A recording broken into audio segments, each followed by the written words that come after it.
Hi, Art. How are you today? Fantastic, Elizabeth. How are you?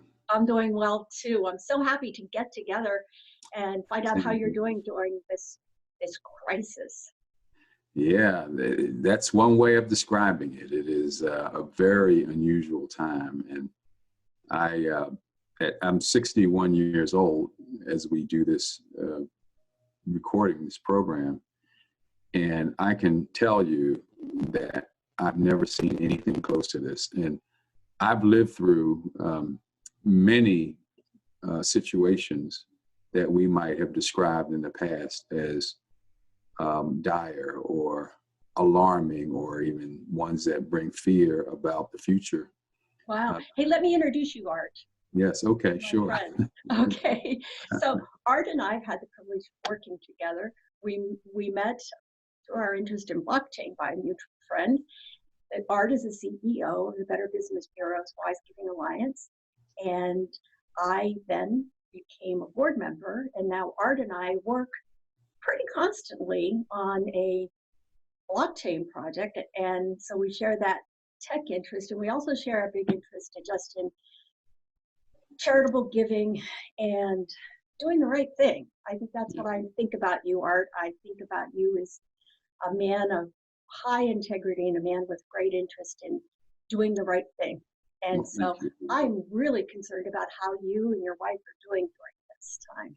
Yeah, and we're doing well. I will say we're managing probably better than lots of people.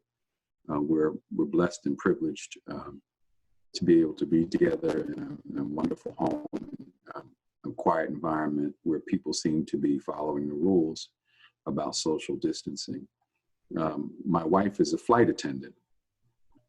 I have to tell you, about 3 weeks ago, we had to make a decision that she would not be flying anymore until the situation resolved itself. We worry so much about people who are working on aircraft, close quarters, recycled air. It's not a healthy environment in normal times, but certainly now is not a time when people want to be on an airplane. I'm really glad your wife's not going to be on an airplane, Yeah, especially on a real regular basis. yeah. That was a smart move. My wife's been flying 31 years, Wow. and we decided, early in this process that it made more sense to stay home and find other ways to be useful. Well, Art, how about you? Why don't you tell my friends what your normal day was like before this all hit? I know you are an incredibly busy man, You know, and I'm sure this has impacted you. what's different is not so much what I do. My day is pretty much the same. I generally work from home most of the time anyway, but occasionally I'll go out for meetings of different kinds, and I'll give speeches in different places to share the work that we're doing with larger audiences in person. And so you don't have that direct personal contact anymore. But what's different now is that we have this challenge to think about that occupies a lot of our mental capacity that we didn't before. So we have this new mental encumbrance that it's hard to ignore. It makes it harder to focus on just your work. So that's different. We still are able to get out and take walks. My wife and I, our choice exercise is to go out and walk 6 miles and, just talk and enjoy what's surroundings there. So we still are able to do that and social distance. We try to eat healthy, and we enjoy doing that. So we like to garden. As you can see behind me is a picture of our garden when it's in good shape. This was like late spring last year. It's beautiful, Art. It's Thank you. absolutely gorgeous.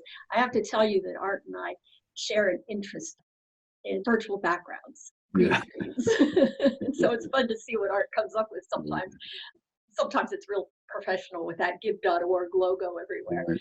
But Yeah. that garden is absolutely beautiful. And I'm really happy you guys have a Yeah. space like that to Yeah. enjoy and to watch spring come in. I think it'll help you emotionally, right? It really will. I mean, I think to be able to get out there and put our hands in the dirt and plant things and beautify our surroundings is always mentally and spiritually renewing. Yeah. Although we'll have to be careful, where are we going to get our stuff this year? Is it going to be safe to touch? And all these things you have to think about now. I don't think for us, our world has been impacted as much individually. Now, in general terms, we've all been extremely impacted because what we're doing today is very different than what we may be doing 3, 5, 6 months from now. When the cases really begin to peak and potentially hospitals are overwhelmed and the numbers of deaths begin to mount, some of the temporary changes that people put in place to continue to operate may become permanent. And you look at colleges and universities, for instance. I happen to be on a board of a college now, and we are doing virtual classes. My expectation is at some point when the virus goes away, we will be doing classes in person again. But what elements will remain virtual will be interesting. How long will it take before students can actually return to classes? Where are faculty members these days? And they're going through lots of training right now to operate virtually. Will they give that up and go back to the way they did it before? Or will this become a permanent means of educating? I think that we're finding that where we were resistant to technology that currently exists, we're now having to be skilled in it. And I wonder how much we will find the need to go back after that is put in play. So there are going to be many things, I believe, that will change just because we had to adapt. And once we make those changes, it'll be interesting to see if we want to go back. It'll be interesting to see that. Well, Art, you have a real close connection with charities, obviously, and nonprofit organizations. And many of those nonprofit organizations help people in need in many, many different ways, whether it's through disaster relief or whether it's through health concerns or there's just so many applications. Through that lens, can you kind of predict or give some ideas about how life might change? You've seen disaster. How's it going to change for us? I think that it will be a very interesting time. First of all, depending on how long this goes, some charities may be forced to go into what you might consider to be a dormant state. Those will be organizations that didn't have much in the way of reserves, therefore don't have any resources, and have found that their funding they were getting dries up. These are organizations, especially ones that depend on either direct public support or they are essentially selling a service where they get something in return for that. Those organizations, I think, are going to really struggle because if people can't get together, then how do they survive? So I'm thinking of things like museums. Imagine a museum. Oh, so this is going to impact all of us. I mean, right. When they dry up, our access to their services is gone. Yeah, I mean, if you have a museum that operates year to year, where will their funding come from? Because a big chunk of it is based on people paying for access. And you just wonder, well, will it be able to survive? How about small music troops that perform and they get a little bit of money from their performances to continue to operate, to pay the performers, dance groups? Many of the arts organizations, I think, will be heavily impacted by this. Organizations like that serve youth, hands, directly. like the YMCAs and Boys and Girls Clubs and other groups. How will they get resources to do this when their doors are closed? We hope that people will continue to donate, but a lot of groups, their fundraisers are events.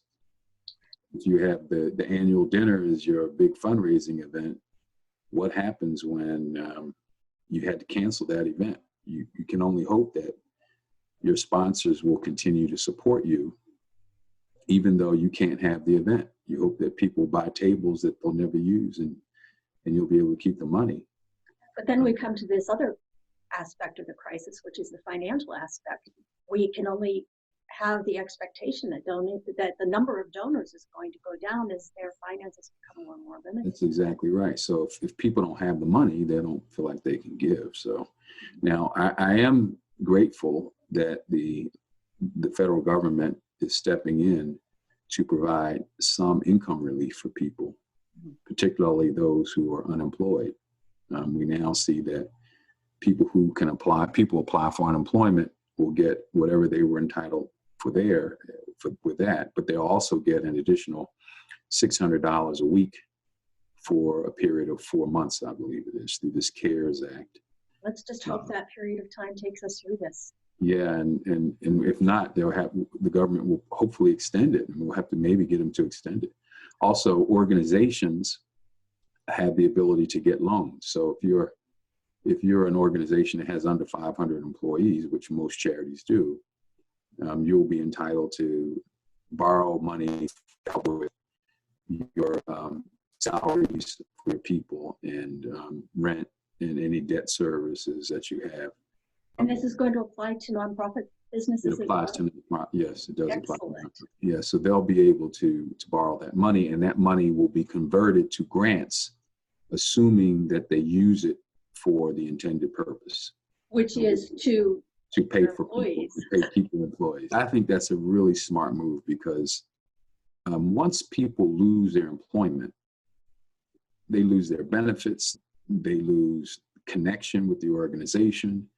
And when we do come out of it, organizations will be very far behind, and they'll have to find people to replace the ones they lost. I know it's maybe a bit of a financial hardship on our nation's budget to do this, but I think it's absolutely the right thing to do. Right, because if we can get through having maintained our business structure instead of having to completely rebuild it. Yeah, that's exactly right. Yeah. So those are just some of the issues. And, you think about operationally, how do we manage? Right now, we're so used to meeting in person, right? But I think that we're going to get more and more comfortable meeting online, finding better ways to do it, realizing that we don't have a choice. And if we don't have a choice to do something, you learn how to do it, you learn how to adapt and do it well. Maybe the tools will even get better. Maybe this will usher in the creation of even more powerful tools for meetings and engagement virtually, which I think is probably inevitable now. So it sounds like life is pretty much going on as usual for you, except for the social distancing. Yeah, and the worry, and the worry, and the worry, that's big for all of us. Yeah. I'll confess that I've never had a real problem sleeping before, and I'm having a hard time falling asleep now. Yeah. And I'm waking up frequently and having a hard time getting back to sleep. Yeah. I'm guessing it's because I stay busy all day and don't really think about it. So I'm doing my processing, even though I'm trying not to think about it, right? Yep. I don't know. Is that what you think? I think so. And I'll say this. I've been saying to my friends and colleagues for a couple of years now that we have to be comfortable with shorter periods of stability. Mm. We're not oriented to having problem after problem after problem. We're oriented to doing our jobs, going about our world, and maybe every 10 years, something catastrophic or disruptive happens, and we hunker down, we get through it, and we go another long period before anything happens. That one thing may have changed us in many ways, and we adjust and we move on. But what happens in a world where you get a coronavirus pandemic. It takes you a year or so to come out of it. And then 2 years later, you get hit with something else. Mhm. And then you get hit with something else 2 years after that, or maybe a year after that. At that point, we have to change. The world has already changed. Then we have to change, maybe emotionally and spiritually, to becoming people who are more resilient and accepting of these shorter periods of stability. We have to be more nimble. We have to be more flexible. We have to not expect that the world we live in from moment to moment will be the world we live in a few moments after that. And I have a feeling this is going to be hard for some people because not only do they live moment to moment, but they almost live in a fantasy world. Yeah. That our social media Yeah. and our other media platforms have created for us. And Yes. so reality looks pretty harsh to some people right now. It really does. And I just hope that as humans, we will begin to appreciate that change doesn't need to be bad. Change can be full of opportunity and adventure. Mhm. If what we grew up with or what we started out with has to become something else because that's what it has to do in order to adapt to the world, we have to be willing to accept that and be nimble and flexible, as I mentioned, enough to accept that and win with it. And I think as individuals, we have to understand that people who will succeed in that world are people who are more comfortable dealing with ambiguity, people who are more comfortable dealing with what I'll call mess.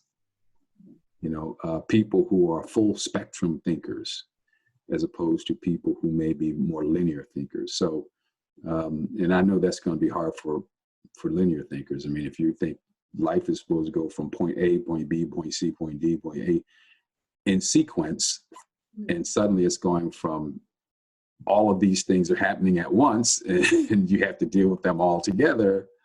And the letters are scrambled and you have to find them in order to put something together. That's hard for some people. But that is the world that I think we're living in right now. No matter what your plans were 3 weeks ago, they're all different now. And if we had a world in which that happened every year, every couple of years, every quarter, how would that change us? And how would we be able to thrive as humans? And that's a tough question even right now, because it almost seems like part of our humanity or our human expression has been taken away from us with the social distancing. Yeah. I'm thinking of my mom affectionately, but I'm thinking about her right now because she's not getting her hugs. Yeah. And right now I'm really concerned about her and other people who really depend on some sort of a really close connection with the people that they love. I'm like your mom. I like my hugs too. And Yeah.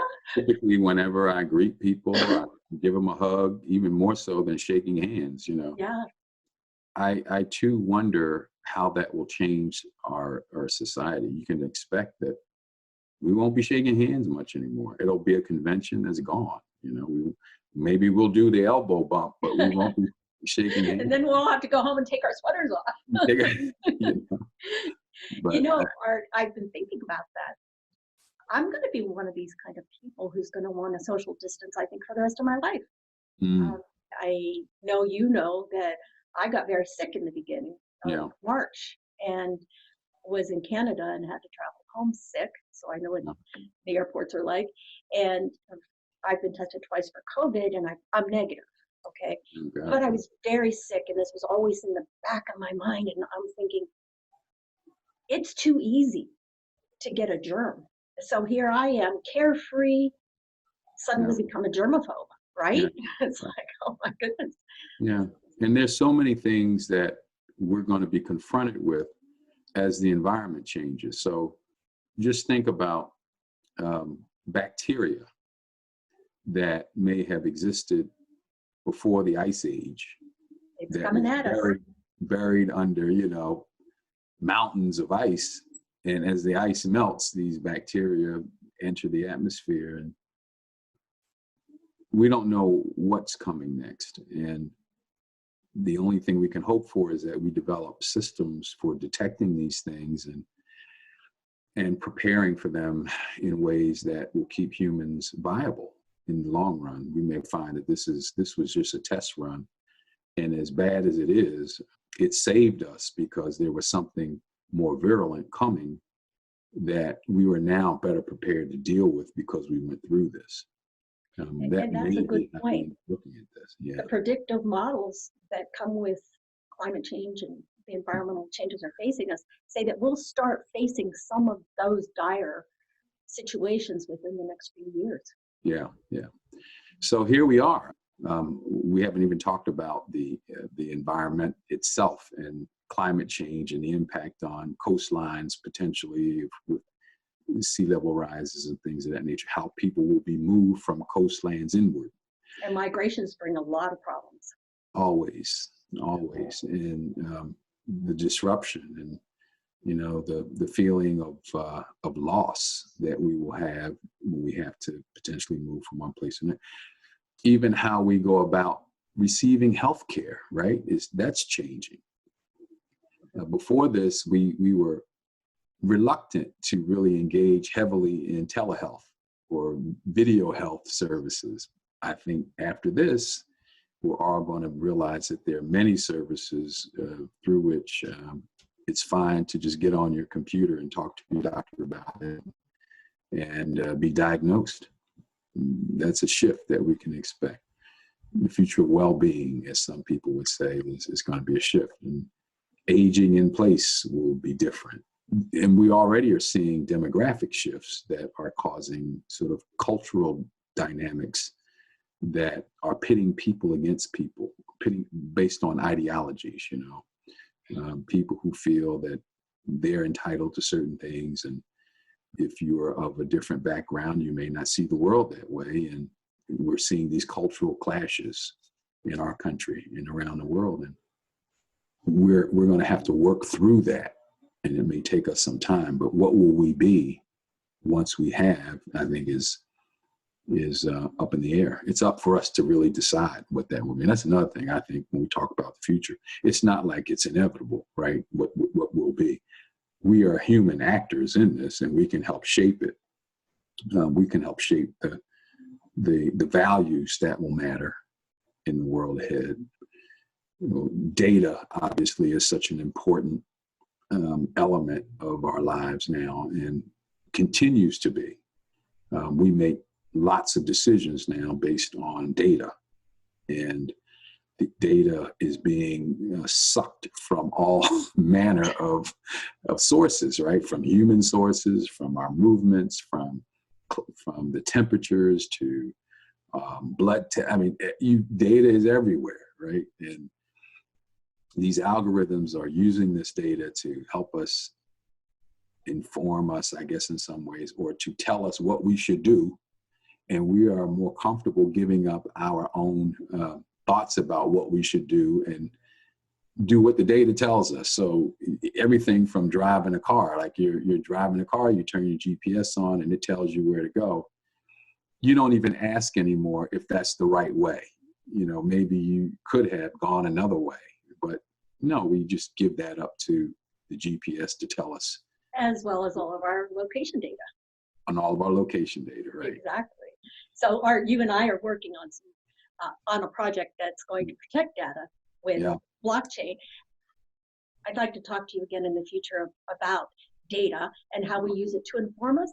But right now, my big concern is that we have it and we have the prediction models, and some of us aren't believing it, or we're not doing anything about it, or we haven't acted soon enough, and we're even in more dire circumstances than we could have been. Yeah. That's troubling. Yeah, it is. And when you think of pandemics, data is your friend, right? It It is. I never thought that it was my friend. No, I mean, you know how I am about privacy and that. Yeah. But this whole idea that they can collect temperature data Yeah. people who have fevers because based on those Yeah. thermometers that we have that are connected to our apps, and they can actually tell where this is moving and going. I think that that's remarkable, and I think it's a Yeah. good use of. I think so too. But now the question though becomes, can we trust that people will use the results in a way that's equitable and fair, or do we have any agency in deciding how those results will be used? So if for instance, it's decided that based on the number of cases, some people won't get service, how do we make that decision? How do we decide who won't get services? And the data might say it's better to save a young person who's healthy and has this disease because we know their probability for successful treatment and return to life is better than, you know, someone 70 years old, let's say, and more infirm. We have to decide if that is the outcome that we want, if that is how we want to rationalize our resources. I would not want to be a doctor in the hospital right now making those decisions. Yeah. I think that the post-traumatic stress syndrome of our healthcare workers after this is going to take a huge toll. Yeah. And I can expect that there are going to be backup requirements for healthcare workers in a pandemic. I can just envision us saying, you know, they're the professional healthcare workers, of course, but beyond that, we're going to recruit a core of Americans who can do basic services. They're not professionals, but they can do basic medical services, and they're going to be trained to do that. And maybe they'll be like Army reservists. You know, we give them a monthly stipend or something. They keep their training up, but when the pandemic kicks in, they're called into service. They're heroes. Everybody who's coming out of retirement or changing careers or locations right now is a hero. Yeah. You know, they're putting themselves on the front lines. Those that I know personally, they just don't think that there's another option for them. They're that kind of people. Yeah. I'm so thankful we have that kind of people. Yeah. And we're going to need more of them. That's the question. We're going to need people who are willing to say, you know, I don't know anything about healthcare, but if you need me in the future, I'm willing to help, and you can train me. If you're willing to train me, I'll go through training, get certified, and whatever you want me to do. And I'm going to go back to my job. But if there's a pandemic and you need me, I'm going to be ready to go to back up the professionals. I can just see that kind of thing. That brings me around to another point, and that is that right now we are, almost all of us in this United States right now are being asked to perform a service. One that we can all easily do, and that's stay home. And I'm real concerned about the people that are just impervious to that, or they think that they are impervious to this virus, or they're too selfish to think about how they could spread it, or they just don't care. And I don't know, I don't get that, but we all can contribute and be a hero in a sense just by staying home and watching Netflix. And how terrible is that, right? Really, I mean, really. And you know, we talked about a lot of dire things here, and I think though that the important thing to take away is what we kept coming back around to is that we are learning to be adaptable here, and that we have an opportunity to come out of this better and stronger and more resilient to face the things that could be ahead of us. So that's hopeful. Hopefully more humane as well, you know, hopefully understanding that we're all connected, and what happens to one has an effect on all. And if we can take those lessons, then there's continued greatness ahead, you know, and the world will become even a better place for our children and grandchildren if we take that lesson. And you know, it takes leadership. And now I'm not just talking about, you know, at the elected official level. I'm talking about in our communities and the average person. We can all, you know, lead here. When you're talking to friends and they're talking about doing something risky, you should say something about it, because what happens may not only affect them, it may affect lots of people. And inappropriate or unthoughtful behavior is our enemy right now when it comes to something like this. And people have to be disciplined and willing to abide by the rules. So, And I'm thinking of leadership as strength, being in positions also of strength. And I think that a lot of us are going to be impacted emotionally. And usually when people are impacted emotionally, it's not all at the same time. Right. So we need to be there for each other. I mean, I might be strong for you today, but maybe tomorrow you'll be strong for me. Right. Right. So and the pain isn't equally distributed. Exactly, it's not. Some people are and some of us are built differently, right? Some of us have different constitutions or life experiences that maybe have made us more adaptable. Yeah, exactly. And change, right? Exactly.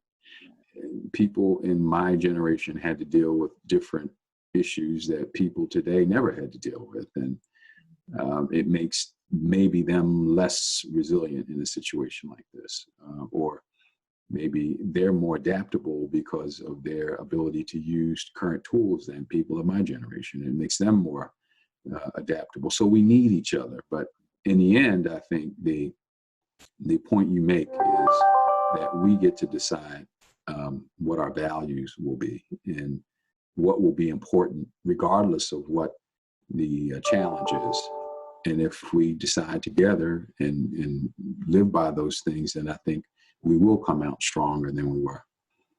Art, it's always inspiring to talk to you. I'm glad we get to work together regularly. I'm glad I could introduce you to my friends. And I would like now for us to just take a moment of silence to think about this situation and to think about you particularly and your wife and how you are going to be pillars of strength and resilience and think of your protection. Well, thank you.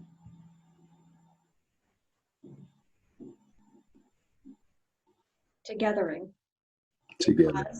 We will get through this better if we get through this together. Amen to that. Thank you, Elizabeth, for having me.